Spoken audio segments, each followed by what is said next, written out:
Welcome to our channel. Today we how to optimize security best practices with Fireblocks, beginner guide step by step clearly. To begin optimizing security best practices with Fireblocks, start by creating an account on the Fireblocks platform. Head to the Fireblocks website and click on the Sign Up button. Fill in the required information to register your account. Once registered, log in to your Fireblocks account. Navigate to the dashboard to familiarize yourself with the interface. Locate the Settings option to configure your account security features. Enable two-factor authentication to add an extra layer of protection.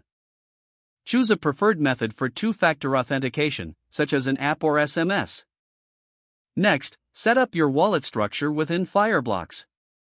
Create different wallets for various purposes, such as hot and cold wallets. This separation helps in managing risk and protecting your assets.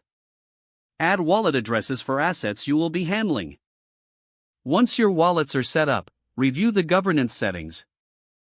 Establish user roles and permissions based on your team's needs.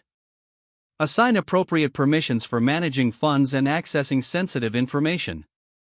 Utilize the Fireblocks multi-signature feature for additional security.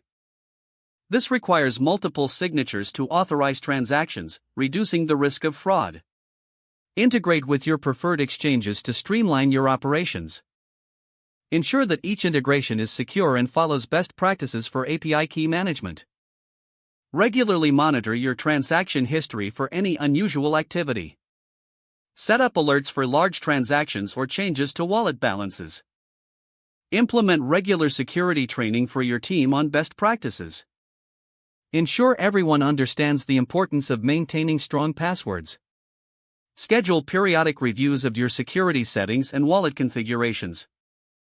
Stay updated with Fireblocks announcements and security updates to maintain optimal protection. With these steps, you'll be well on your way to optimizing security best practices with Fireblocks. If the page does not load, refresh the browser or try again in a private or incognito window. Make sure you are using the correct email address, then retype it carefully to avoid small typos.